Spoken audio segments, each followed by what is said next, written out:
What's going on, Paisanos? V here, coming at you guys, well, with another market watch today. A beautiful market watch today. An Altergeist watch today, as well as spirals. Listen, before we get to this video, a couple of things. Number one, please, if you're new to the channel, make sure to hit the subscribe button, hit the like button, and comment down below. Another thing is, I have a funny story to tell you. Now, this is a picture of me Saturday, taking a selfie with my sick wife. I was playing Mr. Mom.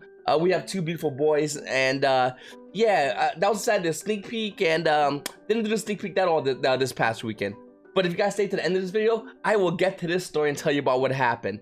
And oh boy, was it a whopper. Okay, so guys, looking at the first thing in the market, initial sort came out this weekend for a lot of Yu-Gi-Oh players. A lot of you guys have access to go ahead and grab cards like Prismatic Lightning Storm, which is already at $575 in the market. Now these are still store listed prices. We actually will not know the current price point of these cards into the market probably around Fridays when they first hit. I always say give it a week and a half till you see actually stabilized price points in any of the card prices, at least a week and a half after a set fully drops for a lot of players that can list these cards on TG Player. But looking at right now, Lightning Storm currently Prismatic is $575. Sky Striker Ace Rose is almost $1,000. Also USA the Earth Charm is about $240. Time Thief Perpetua is $424. And then you got regular Lightning Storm, which is currently listed at $120. Now, I'm gonna say a couple of things. Number one, I want this card. Number two, I'm not gonna pay $120 for this card because it's a main deck card, not an extra deck card. And number three, if you will buy this for $120, you just don't care about spending money. Now, I'm with you and don't care about spending money. I do a lot of dumb money decisions. In fact, guys, I'll have a video coming up of me opening some of my bad money decisions. With that said though, this is beyond bad and dumb of a money decision because even though this is a great card and will more than likely replace something like Twin Twisters in the extra deck and the side deck, I do not believe this card should maintain this high price point. In fact, I would not be surprised if this card loses half of its price point the minute Yu-Gi-Oh players finally adjust this card in the current meta. And once again, this is a phenomenal card, but is it worth $120? Not at all. So if you're looking to get this card, I would highly recommend you wait until Initial Assault finally hits and players finally open a ton of these packs, and then you'll find yourself going in and getting this card for a much lower price point than the current $120 listed price. Up next, we have Gizmo Kaku, the Supreme Shining Sky Stag, which is roughly around $40 on the card. A lot of these cards are overpriced.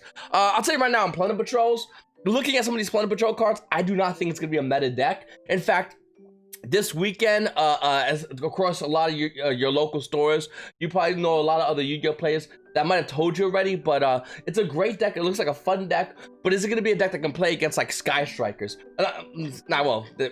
Maybe even not then, but can they play against really like Spirals? I'm so used to saying Sky Strikers.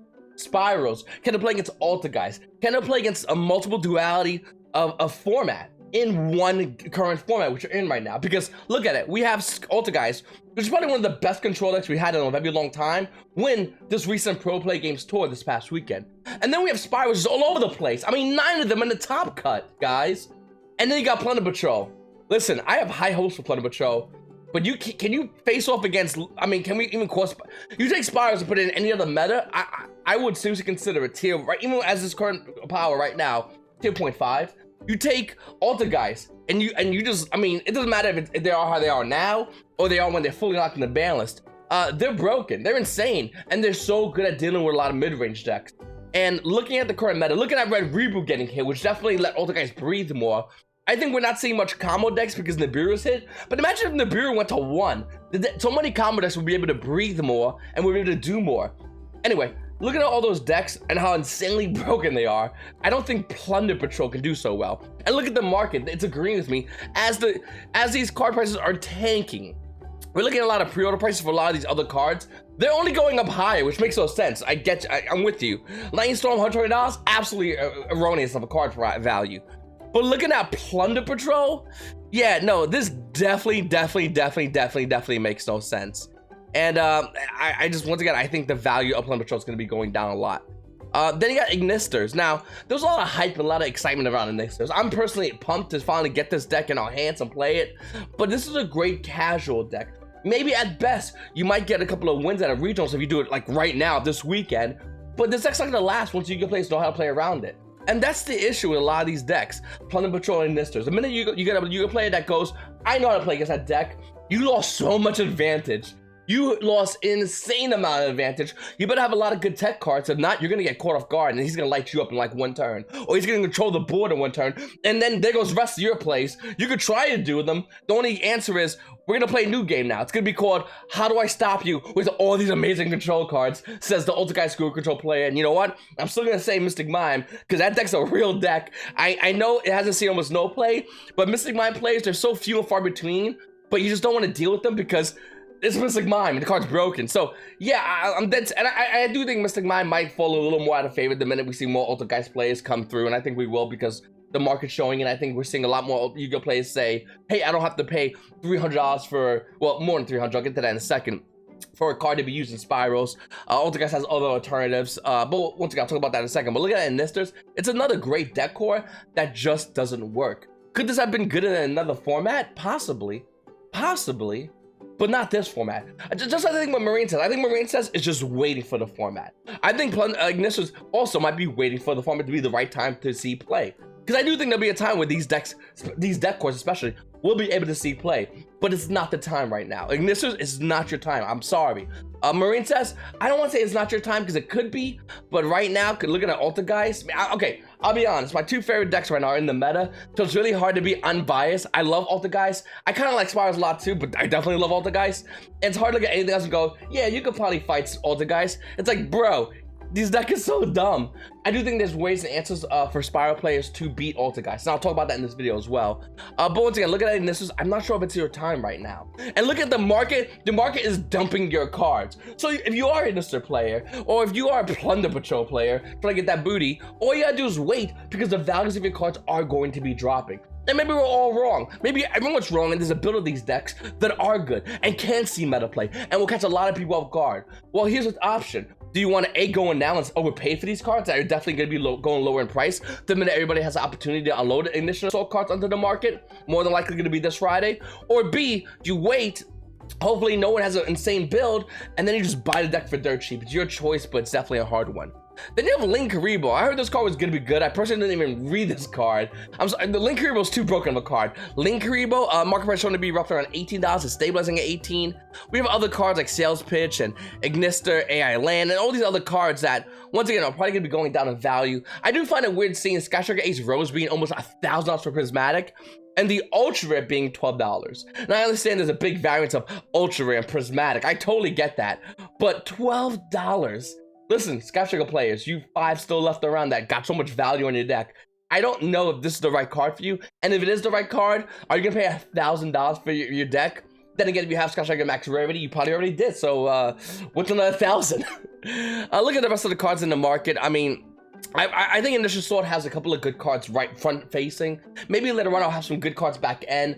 But what I'm really excited about the Initial Sword, in fact, I'm excited about the previous core sets, is all these deck cores that come out, get a lot of hype, and poof, the hype dies out. The hype dies out and these deck cores get put to the side. And a lot of them are not just like, you know, common deck cores. We're not talking just random common parts of a deck core. A lot of these deck cores are money, secret rares, and high value cards. And to be honest with you, as someone who loves collecting deck cores, throwing them in a deck box with sleeves and putting them aside, just some weird thing I always do with a lot of my deck cores. I'm really excited about this, and to be honest with you, even though I'm not going to go in right now and buy Ignisters and buy Plunder Patrol in the future, that's exactly what I'm going to be doing. I'm going to 100% be going and buying this Max Rarity, trying to get as best as possible, as many as possible, throw it to the side. If I get multiple deck cores at a good price, yeah, I will be doing that, and that's something I'll recommend for you guys, and I'll do a video about that as well, when to go in and when's the right time to buy these deck cores. Normally I'll do it until I see shipping on my stuff, because if I don't, also my order gets canceled and everyone bought the deck cores out and the sellers just, I've had issues in the past. Looking at Evil Heroes didn't really do nothing from the Pro Play Tour. Now I'm not sure about other regional events, but for the Pro Play Tour, we didn't see that much big of a deal of Heroes. Heroes supposed to be yet another good tier 1 deck, and the Pro Play Tour almost nobody played it. Now it could be because the erroneous prices of these hero cards, or it could be because Heroes against Spirals isn't as consistent. Consistent, not as consistent. Can play mid-range, but can't follow up in the mid-range game against decks like Altergeist. But looking at Evil Hero just a gold, the current price of this card is $136. Hero players, you have a hard question to ask yourself. Do you hold Heroes or do you sell it? Because it's a lot of money. It's a ton of money. And I'm not saying the deck's bad. I think the deck's insanely good. And I think against certain plays, against certain decks, you have a great advantage of. But I don't know if you can play longer games. I don't know if you can really fully do mid-range. I mean, Heroes, to be honest with you, is almost a combo deck. But you can play a little mid-range. But looking at these decks like, I don't know, Altergeist and Guru Control, that want you to go into that mid-game, that needs you to go into the mid-game, and will do anything it can. The deck's made to bring you into turn 3 and 4 and 5, which you don't want to be in. I don't know if you can handle that. And look at these prices. Well, it's up to you whether or not you want to sell these cards or not. Looking at Evil Hero just should go to $136 market price. The market price is the price point is currently $136. Market price is $130.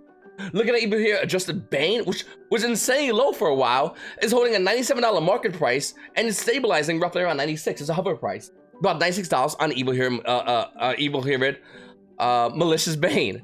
Then we have Legend Duels Magical Heroes, and Liquid Soldier, which is almost near $80, is holding a $60 market price, but we're seeing an limited first edition version at $59. The other version, Sunrise, which when it first came out, in case anyone forgot, was $27. Market price of Sunrise is roughly around barely under $8, and the current price was trying to hold on to that $8 as well. So Hero Place, once again, my question to you: is it possible, feasible to go in and grab these cards and hold these cards and play in tournaments? Are you playing because you want to be competitive, or because you want to have nostalgia, or a mixture of both? Because at that point, then I think it would be great. But Hero Players, can you play in these events against Spirals, against Altergeist, against Gokis, against all these decks that are just insanely broken and unfair right now? And I don't think you can. I think in a weird way, I'm not saying Heroes are not tier 1 or 1.5. I think they're 1.5. But I think that against decks like Altergeist kind of want to play against you, and you don't really want to play against them, and that could present a huge issue to a deck that is also a tier 1 deck. Looking at Magician's Souls, just a little verification on how broken this card is. The current card's price point was roughly around $90. And in fact, I was like, okay, this card cannot go over $90. There's no way it's gonna go over $90. The meta's not that crazy. Wrong. The meta's absolutely that crazy. Magician's Soul with a $125 market price. Currently right now, name it first edition, recording this video, Monday, is $130. In fact, after 2 sales, its price point gets up almost there, $135, only 11 listed in the current market. The card's good. It makes Spirals insane. And one thing about Yu-Gi-Oh, which I like about this card, even though, okay, you might not like Spirals, or some of you might like Spirals, but one thing I love about Magician's Souls, it's one card. And Spirals, which for the most part was dead, is back as a tier 1 deck in the meta because of one card. Now think about it. I just before talked about deck cores, and I'm gonna say it again. Deck cores are always one card away from being broken. Magician's Soul is a great example in Spirals. Now, unfair that Spirals had this happen 2 times, wow, with Spiral Double Helix making the deck tier 0, and the Magician's Soul making a deck tier 1, but it has happened. And looking at it, any deck core you have right now that you're playing with, that might not be the best deck in the room right now, or maybe that might be tier 1 or tier 1.5, can get one card, and that can drastically change the way your deck is being played. For Spirals, the card's called Magician's Soul, before it was called Double Helix. But for any deck, I mean any deck, Evil Swarm, Zodiac, some of you might not want to hear that word, any deck, Constellars, any deck on this game, Wind-Ups, Old Ones, Inzectors, it's one card away from being broken. And that's the thing I'm always excited about when I get deck cores. I go, man, if one card comes out, this deck's gonna be insane. And the question is whether or not you have that deck core. You might not want to go in and grab that deck core, sure. People like me do, or I know other players who will go in and grab the expensive cards, but it's something to take into consideration when you're looking to pick up something like Spirals a year ago when everyone's like, the deck's dead, and you're like, okay, and then this card comes on, you're like, oh, I guess I'm the best deck in the game again. Look at that Chaos Impact. IP Masquerena Prismatic has a market price of $400. Now, there's one listing here for $501, and after that, the next price point goes up to $600 for IP Masquerena. Now, first of all, that's insane. Second of all, listen, I think IP Masquerena is a phenomenal card, but once again, I'm sticking to my guns on this. I think this card's not as good in Master Rule 5. I think a lot of Yu-Gi-Oh players are going to realize that, and the market's going to dump this card. Now, is this card going to be a terrible card? No. This card's still going to be used in Master Rule 5, but it's not going to be the be-all, end-all kind of card it is right now, where like if you want to go to Link 2 and pass turn your opponents when you have a full board of monsters, you're going to want to do it with this card. You're going to still be able to do that in Master Rule 5, but it's not going to be as broken as it is currently right now. And I think Yu-Gi-Oh! Players will dump IP Masquerade Prismatic, especially since Konami's gonna keep making deck cores, core sets. They're gonna have newer prismatics. Yu-Gi-Oh! Players holding IP Masquerade are gonna go, well, I could hold this Masquerade, which I sometimes use, or I could sell it for $500, $600 and put that money towards the next prismatic card, which I think once again that will be happening. These cards are not gonna go away by any time soon. These cards are still gonna be worth a lot of money, but nowhere near as much as it currently is right now because they're relatively new. Look at Unchained Twins Aruha. Its market price is $98, and I'll be lying to you if I didn't say I wanted this card. I really want this card badly. Then again, I kind of want an Unchained deck core, but I'll do a video on that in the future, and we'll wait on that for now. Look at other cards like Solomon Great Power Phoenix, $78 for Prismatic, and then let's go right to it. Let's get right to the nitty gritty. IP Masquerade's price point went up this past weekend with a $40 market price. The current value of IP Masquerade for name it first edition is about $43.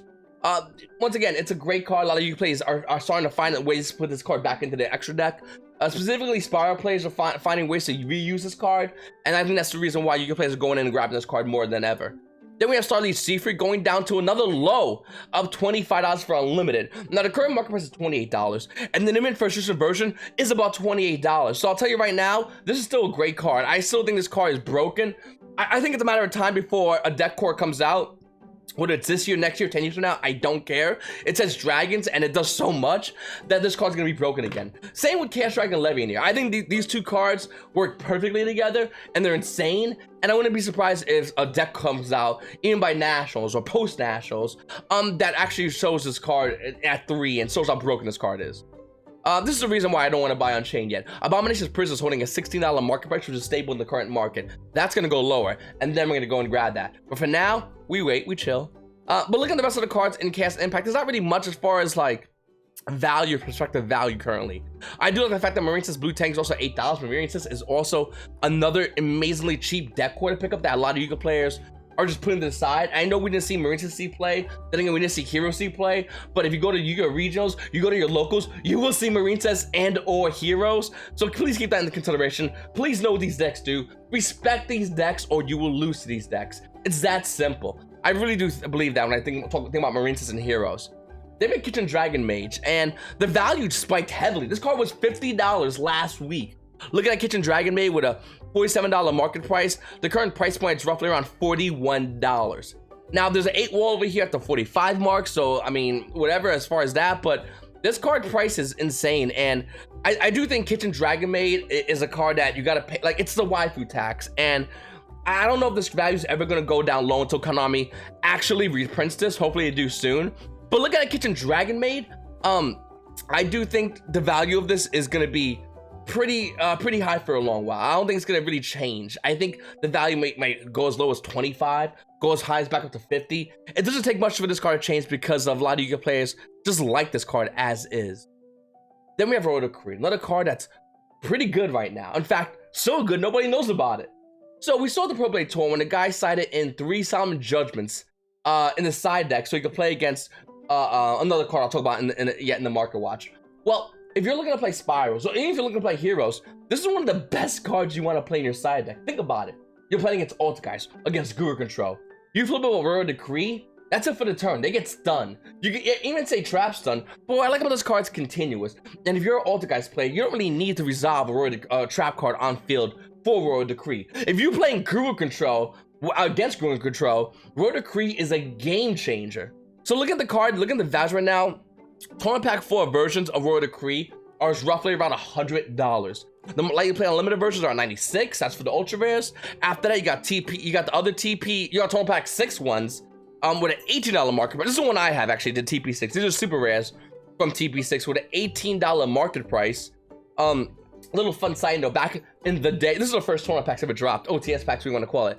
Back in the day, TP4 versions of Decree was insanely hard to find. They were so short printed, almost nobody could get them, and everybody wanted them. And then when it came back TP6, the values in the market back in those days were still the same, because these were just as hard to find. It was absolutely ludicrous. So you had players with like an ultra rare and a super rare a Royal Decree, and that isn't because they wanted to go ahead and go online, because you couldn't go, that's how old this game is. You couldn't go online and buy ultra rare, super Royal Decrees. You literally bought them there. You went somewhere else and went to another locals, and luckily, if they had them, you get them there at an obscenely higher price point than the Beckett magazine listed it, because we didn't have TCG Play back in the day. But yeah, it was something. Just every time I say like Royal Decree, I always like smile thinking about that. Players I played against in tournaments, they had like an ultra rare and super rares in the extra deck or side deck or whatever. Not extra deck, side deck or main deck, because they just didn't have the ability to access a playset of super rares or ultra rares. Old school Yu-Gi-Oh! Is hilarious and sad and funny and great and amazing at the same time, and I always love that. But look at the super rare versions of Royal Decree, TP6. I cracked mines, by the way. I still have mines because I'm an old man. I cracked mines. I'll let you play unlimited. It's currently $14, and the market price is roughly around $18. Once again, this is my favorite version of TP6 of Royal Decree, more or less because I opened these in packs back in the day. Some of you weren't even born yet. That's how old I am. Then we have Hobby League 3 ones, which is roughly $2. Now listen, if you get this, you probably can't play this because these are the old school versions and the cardboard is thicker. So if you play an event, they might consider it being a marked cards. So just want to throw that out there for you guys. So if you're looking to go to regionals, do not bring these. You will get in trouble. You will get, it's a good chance you might even get a game loss or even a match loss. Do not bring these. Once again, I'll say it one more time, do not bring these. These are amazing for gold format, and it doesn't leave anywhere beyond that. Then you have Dark Beginning 2 Super Rares. They're relatively cheap, like $2, $3 for Dark Beginning 2 Super Rares. And to be honest with you, they're almost the same as the TP6 ones. It's not big of a difference. Then you got a bunch of comments of Royal Decree. But once again, I do think this is a great card. I know some of you might say, well, V, Ultra guys can chain and do this stuff, and I totally get that. But if you're looking to play going first against Ultra guys, let's say you're in a game 3 situation against Geist, Decree is one of the best cards to use. The minute you flip a Royal Decree, you're gonna stun them for the turn. Now, yeah, they can still try to activate trap cards, still try to proc multi-fake and do all that jazz. But I'll tell you right now, as an Ultra guys player, seeing Decree on board against a deck that already has an established board is insane. And I do think that this is one of the best cards. Once again, you can always go for like another card like Trapstone, which my computer's really slow right now, but I'll try to look it up. Trapstone, which stuns your opponent for the turn on their traps, which is also another great card. But I'm not too crazy about it. I don't hate the card.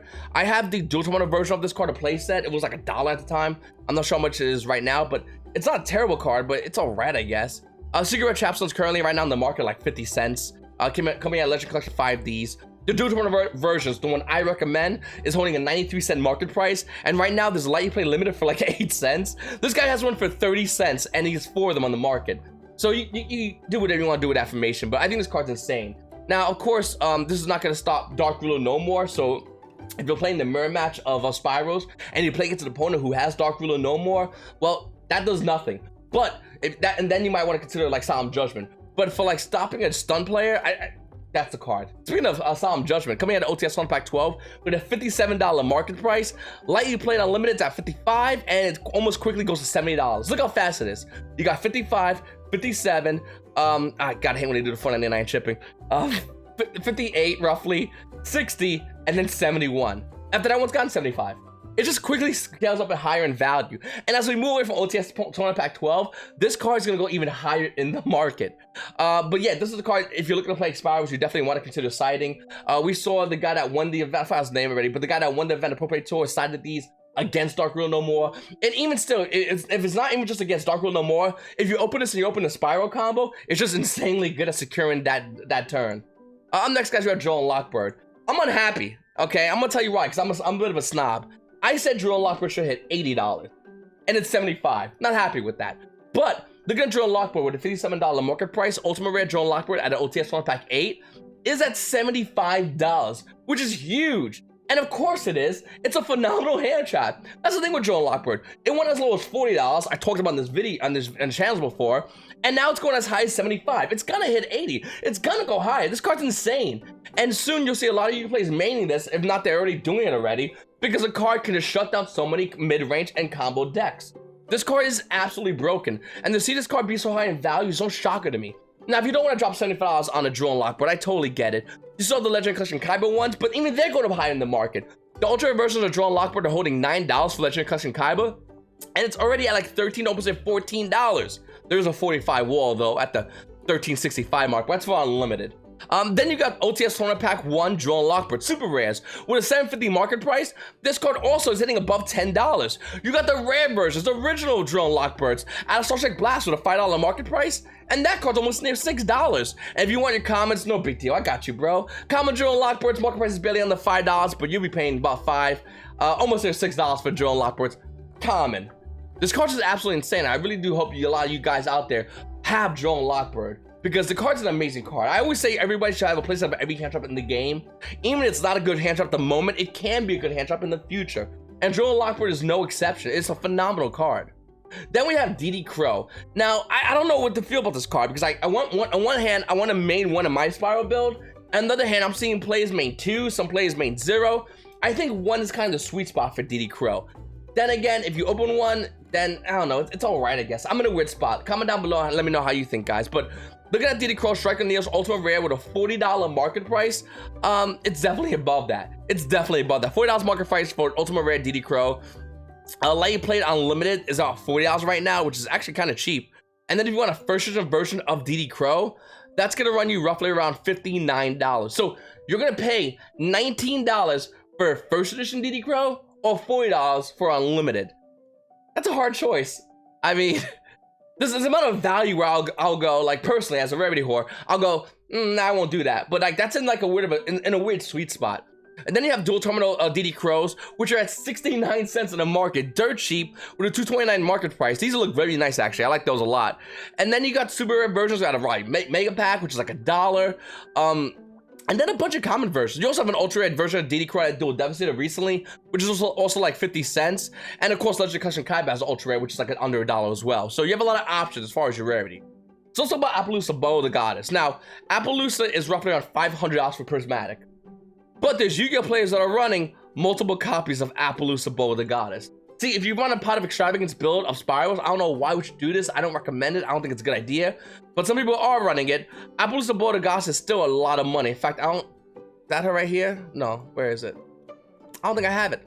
Okay, know what we'll do? Hold on. Oh, like I said, I don't know why my computer's running so slow, lady. I think I might need some new, to upgrade my equipment. My video card's kind of shooting me there, guys. Give me 1 second. So, looking at Appaloosa Bow the Goddess, the value of the regular version, I think was stable around 80, I'm gonna say. About 80 bucks. This past weekend, it went above 100. Look at the market price, is roughly around $91. And then looking at it right now, it's $101 for a Nearman Unlimited. For a Nearman First Edition, it's $104. If you want to run Spirals or Pot of Extravagance, you're gonna run 3 Appaloosa Bow the Goddess. I just don't know what to say other than why would you do that to yourself? Like, why would you do that at all? That makes no sense. Is it really that good? The answer is no, it's definitely not that good. It's decent, but not good. And that's the difference between, you know, spending insane amount of money for a deck that might get you there versus a not insane amount of money for a deck that might get you there. It's just the same thing. I just don't get it. But looking at the other cards, at this set that is not named Appaloosa, Gizmic is still maintaining a $20 market price. For my Marine Sense players, Coral and Emily, used to be like $25, $27. It's like $10 right now. And then you have Get Out, a copy out of Rising Rampage, doing nothing in the meta, but still being roughly around $9. Dark Rule No More is probably one of the best side deck cards in the game right now. I'm gonna put it above Nibiru. Even though Nibiru is amazing, and it definitely checks combo, Dark Rule No More is an absolute powerhouse. The current market price of this card is roughly around $5. Looking at it in the market, it's roughly around $5. Now, here's the thing about this card. It's not done going up higher in the market. This card for a while was $3 to $4. Dark Rule No More is gonna hit $10. It's gonna be going up that high because, I mean, first of all, there's not that many walls for stopping this card from being broken. The minute Yu-Gi-Oh play, the whole meta base, the whole competitive meta base realizes they need this card, they're gonna go in and grab this card because this card is so good against Spirals. It's an absolute game changer, and I do think Dark Rule No More needs the respect it deserves in this side deck for a lot of Yu-Gi-Oh players. And once it sees that, the value will go higher and higher and higher. Exchange is another card, not Soul Exchange. There it is. Exchange is another card that I think is a really good card. It's a really spicy, tricky card. If you're looking to play Spirals and you do your full board combo, or before you do your full board combo, you just activate Exchange and then you grab your opponents if they're playing Spirals. you grab the Magician's Show and you go, hey, thanks for that, and just drop it on board, which is so stupid and funny and hilarious and broken at the same time. There's a lot of cards in a mirror match that if you open a hand that's not good, but you have exchange, the hand instantly becomes like doable and playable. And there's something about this card, I just think it's absolutely hilarious. I think the meta is, might see this card see more play. If you're looking to play, once again, if you're looking to play Spirals, just because in the mirror match, you just always go, oh, my hand's not that good. Oh, exchange. Oh, you open through that card? Oh, let me just grab that from you. You don't mind, right? All right, here's a dead card. You can hold that real quick. And then you just play on your opponent. Like, it's so broken, it's so dumb, and it's so funny at the same time. So I do think this card's really cool. Of course, this card's really good for grabbing like a Nibiru at your opponent's hand or an evenly matched at their hand. This card's good for that. So, and it gives you advantage by seeing your opponent's hand, which I hear in Yu-Gi-Oh! Is pretty good. We should have a ruling that lets you do that a lot more, but that's gone. But this card actually says, look at your opponent's hand. Hey, show them your hand before you set cards face down. And then grab what you want. Like, that's what this card says. And when you're playing Spirals, you enter so many cards in your hand, it doesn't really matter if they see your hand at the moment because it's going to be changing drastically. Then we have Alta, guys. The value is going up all over the place. Melistic with a 3D market price is almost near $4. On the Circuit Break version, on the original print version from Circuit Break, it's almost near $5. Kinkiri Starfall is like 2, even though it's super rares. Just all cards went up a little bit. Not really that much in value, but enough for it to go, like, for to show some really prevalence in the market. Specifically Melistic, though. And looking at Alta, guys, we have Pot of Extravagance. This card's down in cheap in value. I'm joking, it's not cheap. I'm sorry, that was not funny. That was just really messed up. The card's $90. The card's $90 goddamn dollars. In fact, the market price showing to be about $89. Wrong. Unlimited's about $90. Name and first editions are $91. $91 for Pot of Extravagance. Why? Listen, I understand Spiral players want to play Pot of Extravagance. I understand a lot of you players want to play Pot of Extravagance. I think this card's a phenomenal card. But I think if we were talking about like reprint targets, this is one of the best there's a huge reprint target on the 2 cards in Savage Strike. One's Phantasme and one's Pot of Extravagance. Phantasme is going down low in value because of Master of 5. Extravagance definitely doing the opposite. It's going up in value because of Master of 5. But looking at Pot of Extravagance, I can easily see in this card see a reprint. It makes no sense why people are going and buying this card so much when within a couple of months, we will more than likely have a Pot of Extravagance reprint. Bonanza. Extravagance. And I do think that this card's a great card, don't get me wrong. But I think if you're looking to play Alta, guys, there's a much cheaper, much inexpensive, and much still good competitive build of Alta, guys. It's even on this channel. Check out my previous Alta, guys, deck file to see a build that does not need to run Pot of Extravagance and still runs very, very good. So even though I do think this is a great card, I don't think this card's worth $91. I think this card definitely needs to be a lot lower, and wouldn't be surprised if the value starts tanking as we get news of a reprint, or as Yu-Gi-Oh! Players find ways to make decks that just don't use Pot of Extravagance, but is still good. And once again, this card's a lot of money. I don't know, I don't agree with this card being $91 whatsoever. Then we have Solemn Strike. Now, for you, my fellow Alta Guys players, you're going to want to get yourself some Ultimate Rare Solemn Strikes at $99. $100 for Solemn Strikes. Then you want to pot a Duality Ultimate Rare, $135. Or, you cannot spend a crazy amount of money, because I love spending money, but once again, I don't like spending dumb money. That, right here, this right here, I'm not sure you can see it. This is an example of stupid money. I don't like spending stupid money. I do sometimes for the channel, but I don't like normally spending a lot of money. And I recently got rid of my 2 Ultimate Rare Solemn Strikes. I just got rid of them, used store credit to buy Pokemon Secret Rare Energies because I like Pokemon. But looking at Solemn Strike right now with an $82 market price, the current value is $99. What's the next best one to get? Well, the Secret Rare at original print, Breakers of Shadows. Secret Solemn Strike at Breakers of Shadows is dirt cheap right now. And I think a lot of Yu-Gi-Oh! Players are really underestimating how cheap this card is, even though this card still is a second printing and a phenomenal original print Secret Rare. And if you guys haven't, if you ever heard my comparison with like Pod Duality Secret Rares and Pod of Duality Ultimate Rares, Pod Duality Secret Rares went up when Ultimate Rares went up. With Pod Desires, we will see the Secret Rares start going up higher. Mark my words. And with Solemn Strike having an Ultimate Rare and then having a Secret Rare, I would not be surprised if this value went up because of it. Once again, when the Ultimate Rares become too crazy high to go and grab, Yu-Gi-Oh! Players are going to grab the second best rarity, which is going to bump that rarity up in value. Looking at original print Secret Rare Solemn Strikes at a Breakers of Shadows with a $4.57 market price, Unlimited's about $4, okay? And then when you want a Secret version, Secret Rare right now is about $6. I just recently bought my playset on here about a day ago for $6 each for Secret Rare Solemn Strikes. Once again, Secret Rare Solemn Strikes, original print, $6. Solemn Strike Ultimate Rare, $100. This is not even like a comparison of like, should you do it, should you not do it? If you're looking to play Solemn Strike, Ultimate Rare and Psalm Strike Secret Rare, just play the Secret Rare. It's way better. For Power Duality, I would say like the Dual Sagas, those are relatively cheap, and they're still really good looking. It's a beautiful ultra rare rarity. One thing I'm shocked about is Crackdown. Crackdown with a 350 market price is still roughly around $4. I really thought this card was gonna hit $5, but it's still a lot of money. I mean, it came out Dark Neostorm, so it's been a while, but this card's broken. Anytime we have a Take Your Monster dot card, the deck it's in is broken, or the card itself is broken. I mean, Sky Striker literally is an example of Take Your Monster, the card, and how good the deck is. And it's been there for a while because it had access to that. And it can also search it, which that's a whole different story. But looking at anything like Change of Hearts, which one, Snatch Steal, anytime, any card that says, what's the one, Mind Control, anything that's like, I'll take your monster, the card, it's so broken. Konami has had to either limit it or banned it. Crackdown's a 3-up that control decks use as a Take Your Monster dot card. And it's being used as a 3-up currently in a lot of decks that play Ultra guys. Well, to be honest with you, I wouldn't be surprised if this card gets hit in the future ban list. This card's broken. And I would not be surprised. Once again, I think this card is going to go up higher in value still. I still think this card has a lot of potential to hit $5 because it's such a good card. And then we have Anti-Magic Arrows. This is coming out of left field, but I love this card. Anti-Magic Arrows, if you guys don't know what it does, it says, at the start of the battle phase, for the rest of the turn after this card resolves, spell traps and their effects cannot be activated. Cards and effects cannot be chained in response to this card's activation. So you just go to battle phase, they're like, all right, when they go to like evenly you, they go like, all right, battle phase, and you go, oh, cool, Anti-Magic Arrows. See, this is a card for somebody that doesn't want to play like Psalm Strike, doesn't want to pay that much life points. For someone that doesn't want, maybe not want to play like Psalm Trapstone, or don't want to play Royal Decree. They don't want to play those cards. They'd rather play Anti-Magic Arrows, because when your opponent goes battle phase, you just go Anti-Magic Arrows, and it's just a good card. Well, look at the current market on this card. The current market price is roughly around $5.30. And then you get a lightly played first. It's almost bought out, by the way. A lightly played first edition's about $9.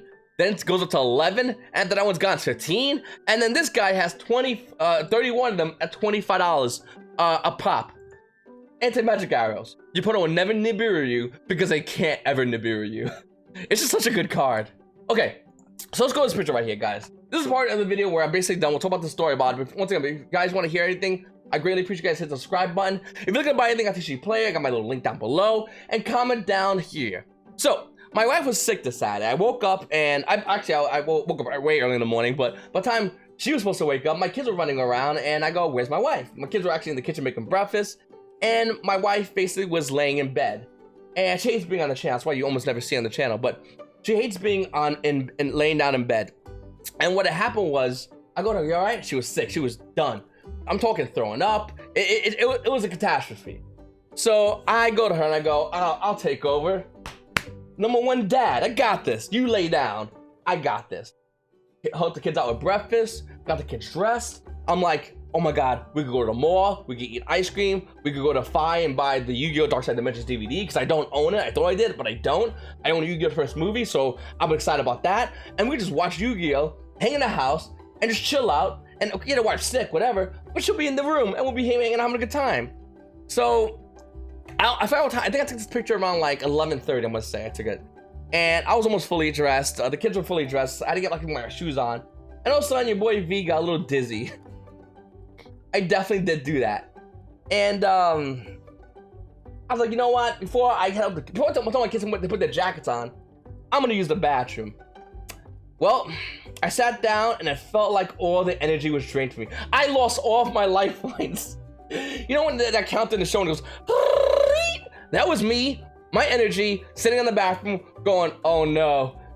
All I said was, oh no. And then there's like a sink in front of me. And then I just started doing this, like a box that was like about to get laid out. And I went like this, and I threw my arm out, and my hand hit my arm. And my head still hurts, by the way, because I hit it like a brick. And yeah, your boy V didn't get to go to watch Dark Side Dimensions. He didn't get to get some ice cream. He didn't get to go to the mall. I too was sick.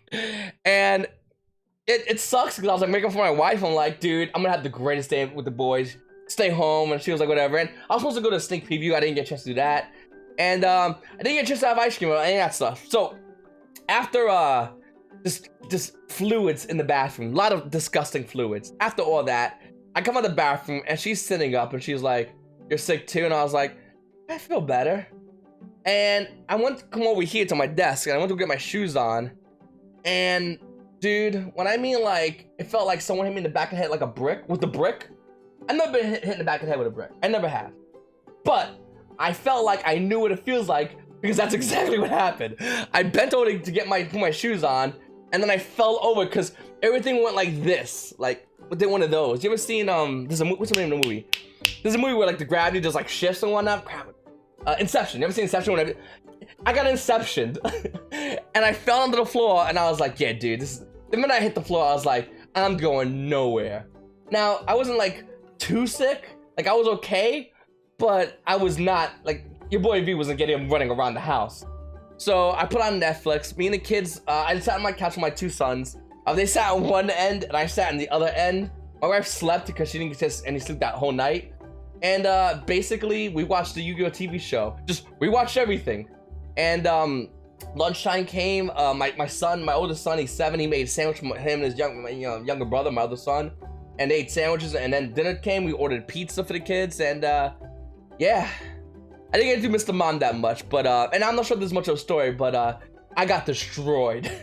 Kids went to sleep later on that night. My wife got up to change the sheets. And kids went to sleep. And I laid down. And when I mean I sweat, I mean like all the liquid came out your boy V. I was just sweating like crazy. Woke up the next day and I felt pretty fine. I felt fine like I feel right now. My chest feels a little bit like sore because, you know, throwing up does that to you. Because if you don't do it all the time, it just, you know, it's a muscle, I guess. So it feels sore. But yeah, I feel fine. It's just that I didn't get to go to my sneak peeks, which kind of sucked because I really love doing and going to the Yu-Gi-Oh! Sneak peeks and hanging out and just chilling around. I was gonna vlog it. I had this whole cool idea to vlog it. And none of that happened. Am I upset about it? No. Because I still got to hang out home with my kids. Even though I was feeling like trash, I was watching Yu-Gi-Oh! And I loved watching Yu-Gi-Oh! I think we went back and I specifically remember watching the arc when he was like in the Pharaoh saga. I love that saga. But yeah. So, more of the story. When you take a selfie with your wife, make sure to do it the day after you play Mr. Mom. Because you could get sick too. Fun fact, it was because of my son went to school and got sick from a kid. And you'll notice when you have kids, by the way. My son went to school, got sick from a kid, caught a bug, 24-hour bug, came home, he was sick, gave it to my other son, who in turn gave it to my wife. Now, this is all within a day apart of all of these. My wife was sick for a couple of hours before I was like, oh no, oh no. And I just went, boof. So, just a little fun fact, guys. If someone's sick in your house, if it's a bug, when I mean quarantine, because I put quarantine on here, and I was not joking. When I mean quarantine, I'm talking full quarantine. I tried to kiss my wife, I was trying to hug her. It was just a dumb idea, and I think that's why I got the bug, not within like a day apart, within like a couple of hours. Because even though she got up, I was like, make me tea, and she's like, okay, I'm sick, but I'm like, I don't care, make me tea. And I went to her, gave her a kiss. I said, I got this, don't worry about it, honey. I tucked her in bed. I gave her a little kiss. And it was just such a bad idea. So seriously, don't ever touch somebody sick. Just wait till they're done, wait till it's over with, and they'll be all fine.